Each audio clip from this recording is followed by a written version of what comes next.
এই দেখো ঘি বানাবো বলেছিলাম, আজকে ঘি বানিয়েছি। ঘি বানাচ্ছি, একটু গ্যাসটা কমিয়ে দিয়েছি, নাহলে পরে গ্যাসের আওয়াজে ফোনে আওয়াজ হয়, শুনতে পাবে না।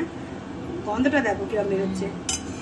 গন্ধ পাচ্ছ? না না, বন্ধ করে দাও, ঘিটা হয়েই গেছে। আর গন্ধ পাচ্ছ? হ্যাঁ।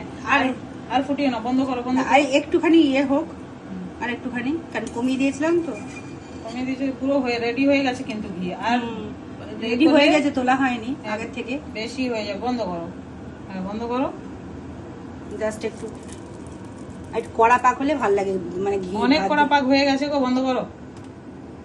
ভালো হয়েছে, খুব সুন্দর হয়েছে ঘি। তলায় নিচে সর গুলো রয়েছে। আর সরটা ভাঙাচ্ছ কেন? ভাঙিও না, আস্তে করে। ওগুলো দিয়ে মুড়ি মেখে খেতে খুব ভালো লাগে, খেয়েছো? হ্যাঁ, সরটা দিয়ে মুড়ি মেখে, আর তার মধ্যে নারকেল করে একটু চিনি দিয়ে দেবে। ছোটবেলা চিনি দিয়ে খেয়েছি, নারকেল গুলো তো দিইনি। আমার দিদা খুব ঘি আর এই বানাতো। ঘি যখন বসে যেত না, দাঁড়াও নিচের এগুলো উঠে যাবে, নাড়িও না, বসো। আমার দিদা যখন হচ্ছে ঘি বানাতো, তখন ওই গরম গরম রুটি চিপে সেই এ করতে না, সর ভাজা ভাজা যেগুলো, হ্যাঁ। ওগুলো দিয়ে খুব ভালো লাগে। হেভি ওগুলো দিয়ে ভাত দিয়ে খেতেও ভালো লাগে, ওগুলো সব দিয়ে খেতেই ভালো আর লাগে। আমি ওই যে বসে যেত ঘি খেতে এত ভালোবাসতাম, আমার কাকি বলতো জল এনে দিবি, আমি বলছি 1 চামচ ঘি দাও, তারপর যাবো। হ্যাঁ, ঘিয়ের এই রংটা দেখো, না হবে না, নিচের সরগুলো কত সুন্দর কালার হয়েছে। এটা তরকারিতে দিলে গন্ধটাও খুব সুন্দর হয়, দারুণ হবে।